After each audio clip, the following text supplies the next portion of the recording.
কি হ'ব পাৰিবনে বাৰু কিবা জিজ্ঞেস কৰক কি জিকা দিব বাকি হাজিৰা না হাজিৰা বাকি কৰিব না কিবা কৰিম হ'ব যা এটা কামত লাগ যা ও দিয়া বুঝা আপুনি এইভাবে হতে পারে ও যাব লাগিব বুঝা মোৰ কাজা নাই জানো হয় না আচ্ছা আপুনি এটা কাম কৰকচোন আপুনি গা পা ধুই সোনকালে খাদ্য বুঝছে আপুনি যাবগৈ লাগিব আৰু এটা কথা ন এই যে পুৰণা বস্তু বাহানি গ'ল এইবোৰো নি কৰিব কি লৈ যাওঁ আপোনালোকে ইমান হ'ব বস্তু কি কৰে নামৰ বুজিছে বন্ধবাৰ কৰিলে একেবাৰে ঘৰ ভৰি যায় নাতি নাতিনি যি পুৰণা চিত্ৰ বোৱাৰী কি চাব একেবাৰে ঢালাই দিও তত নাপাওঁ বুজিছেনে কাম কৰক আপুনি নহ'লে দেখুৱাই দিয়ে বুজিছে জীৱনখিনিয়ে মোক দেখুৱাই দিব এই বঙালীহঁতৰ ৰূপে মই আজিয়ে লৈ যাম আহক খবৰদাৰ কোনেও ইয়াৰ পৰা এটা বস্তু নিব নোৱাৰে থৈ দিয়কে আপোনাৰ খবৰদাৰ আপুনি কি কাম কৰে পুত্ৰ বোৱাৰীৰ ঘৰত এই পুৰণা পানী নুঠিব লাখ টকীয়া পানীৰ আপুনি শুব লাগিব বুজিছে আহক ওলাই যাওক ইয়াৰ পৰা এৰহে পুষ্পচলি ওলাই যাম কিন্তু ইয়াৰ পৰা সোপাকে লৈহে যাম হয় নে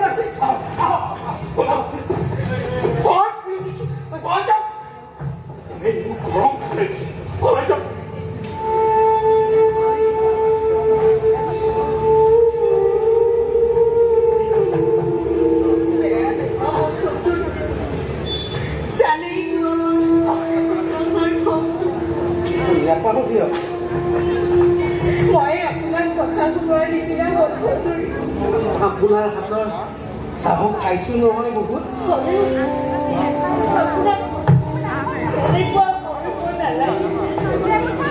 ময়ো চাগে ইমানখিনি জোৰ কৰিব নালাগিছিল দাসবাবু সমনীয়া মানুহ বুলি বেছি জোৰ কৰিলো নেকি দাসবাবু ইয়াতে বুদ্ধিয়ে আপুনি মোতকৈ বহু ওপৰত হ'লেও অভিজ্ঞতাৰ কথা এটা আপোনালোক ভাগ্যৱান সৰ্বত্ৰ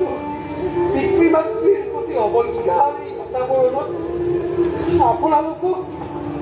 পুত্ৰ বোৱাৰীৰ লগত নিবলৈ আহিছে যাবগৈ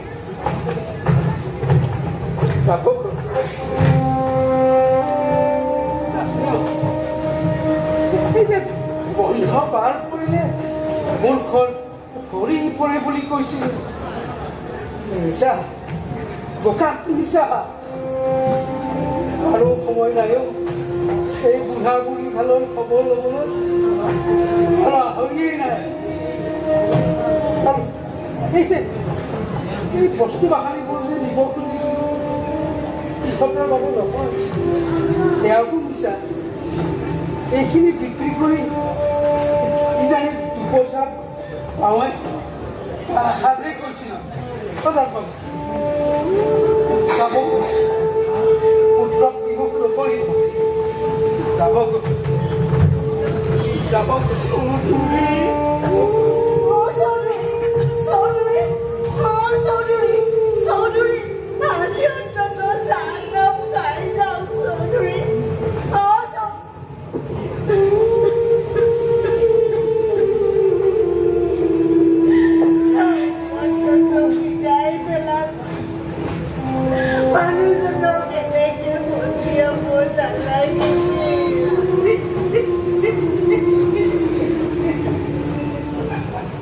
এইদিনাও তুমি এনেদৰে উচুকি উঠিছিলা মনত পেলোৱা আমাৰ বিয়াৰ পিছত আমি যেতিয়া এই ঘৰত ভাড়াতীয়া হিচাপে আছিলোঁ কুঁৱাৰ পাৰত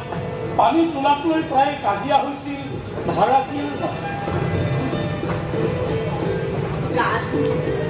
কাপোৰ মোৰ অলপ আনতকৈ বেছি সময় লাগিছিল তাৰ বাবে মই সদায় কথা শুনিছোঁ কইনা হিচাপে কাকো একো মূৰ তুলি কথা কোৱা নাছিল কিন্তু অফিচৰ পৰা আহি প্ৰায়ে তোমাৰ অপন্দা মুখ মুখখন দেখিছে এই ঘৰৰ মালিকে কি কৰিছে যাক বাবু এই ঘৰ মাটি বিক্ৰী কৰিলে পাৰে যদি ৰাখি থওঁ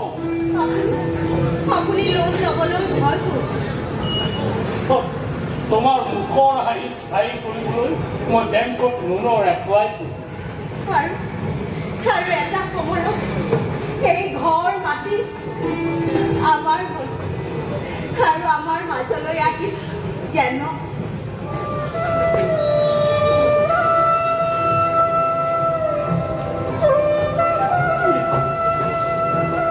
কিন্তু অভাৱ অনাটনে আমাক এনেকৈ ঘেৰি ধৰিছিল যে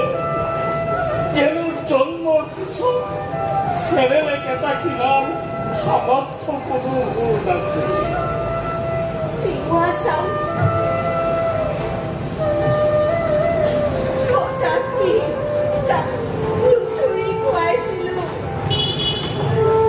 এটা সময়ত দৰমহা বাঢ়ি অভাৱ কমি এইফালে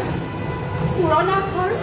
পুৱলি থাকিল নতুন ঘৰ বনাবলৈ আকৌ লোন ল'ম আৰম্ভ হ'ল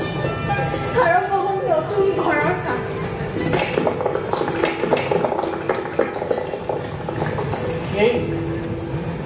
সেই কুৱাটোৰ কাৰণেই আমাৰ এই ঘৰ সেই কুৱাটো নাভাঙি ৰাখি থলো তাক স্মৃতিৰ সঁফুৰা আপোনাৰ পচন্দ নতুন ঘৰৰ সন্মুখত বাৰাণ্ডা আছে সেই বাৰাণ্ডাত বহি আপুনি আজৰি সময়ত কিতাপ পঢ়ে আজৰি সময়ত আপুনি সেই বাৰাণ্ডাত বহি ৰাস্তাৰে যোৱা মানুহ চায় তোমাৰ পচন্দ মতে এই ঘৰৰ নাম ৰাখিলো টুকুৰা চৰাই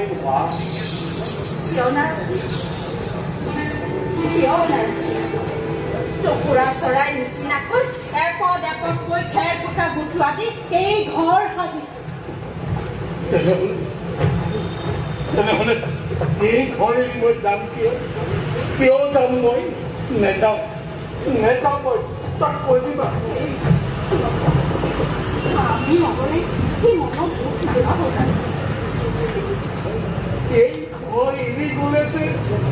আমি দুখ পাম এই কথা সি ভাবিছেনে তাৰ কথাও আমিয়েই ভাবিব লাগিব নহয় সি বাৰে বাৰে ইয়ালৈ আহি থাকিলে তাৰ পেচেণ্টবোৰে আমনি পায় ইয়ালৈ থাকিব নালাগে নহয়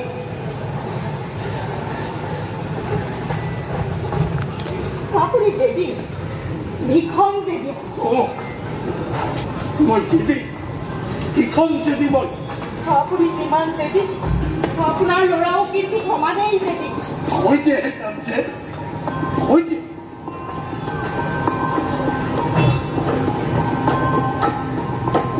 এইটো লোৱা ইয়াত এই ঘৰৰ দলিল পত্ৰ আৰু মোৰ লাগতীয়াল কাগজ পত্ৰ কিছুমান আছে ভিতৰত থৈ দিয়া যোৱা এই আমি ইয়াত কিতাপ যাবলৈ কোৱা মই তাকো মাতিব নালাগে আৰু মই তাকো যাবলৈও ক'ব নোৱাৰো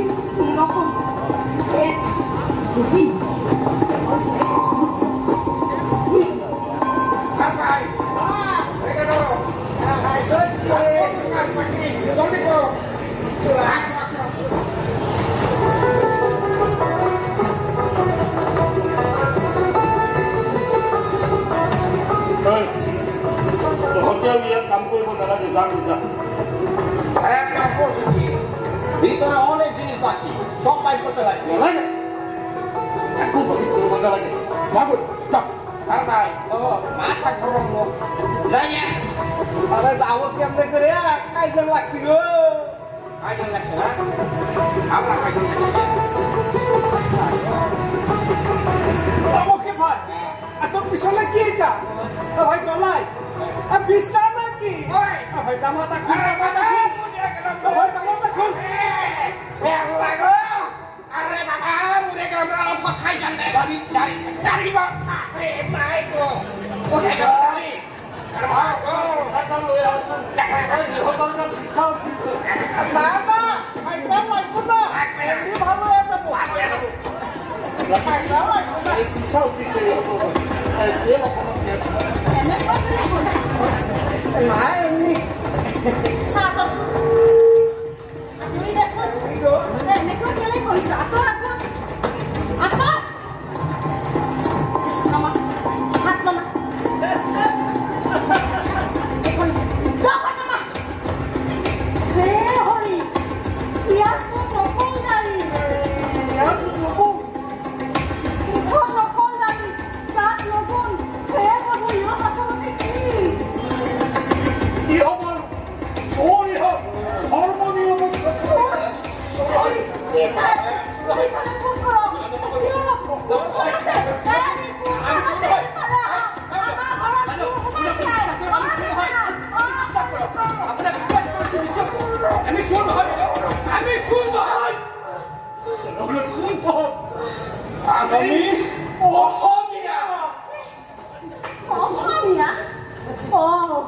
অসমীয়া হলে কি তহঁত চুৰ নহয় হে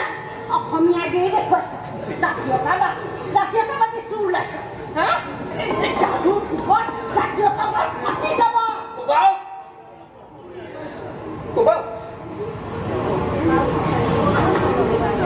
গোটেই জীৱন আমি ঝাৰু পোক খাবলগীয়া ল'ৰা নাছিলো ভাই বিপদত পৰি আমি এনেকুৱা ফেশ্বন কৰিবলগীয়া হৈছে বাইদেউ এই মোহন ককাইদেউ পঢ়া শুনাত বৰ চোকা আছে মেট্ৰিকত ষ্টাৰ পোৱা ল'ৰা আছিল ছাৰ এইটো কম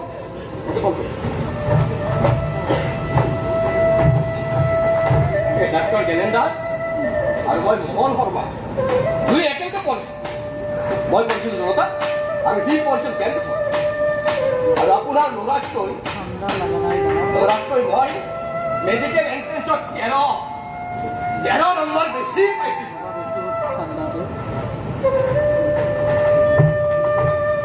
সেই দিশতে সি তাৰ নিজৰ জীৱনটোক শেষ কৰি দিব ওলাইছিল মদ ভাং খাই সি ৰাস্তাত পৰি আছে মই তাক বুটলি আনিছো বাইদেউ মই বুটলি আনিছো আৰু যেতিয়া কিবা এটা কৰিব লাগে বুলি চেতনা আহিল বয়সো কৰি গৈছে সকলোবোৰ ৰাস্তা বন্ধ হৈ গৈছে মই হৰেণ ডেকা 3rd ডিভিজন পাই মেট্ৰিক পাছ কৰিছে জেনেৰেল কাষ্টৰ হোৱাৰ বাবে চৰকাৰী কলেজত চিট নাপাল আৰু শেষত উপায় নাপায় দুয়ো এই লেবাৰৰ কাম কৰিবলৈ গ'লো তাতো আমাক অসমীয়া বুলি ক'লেও কামত নলগাই সকলোকে ধুবুৰী যাব লাগে ধুবুৰী আৰু এটা কাম কৰা নকল দাড়ি লগালো চিলেটীয়া ভাষা শিকিলো সিহঁতৰ দৰে বিৰি হুপিবলৈও শিকিলো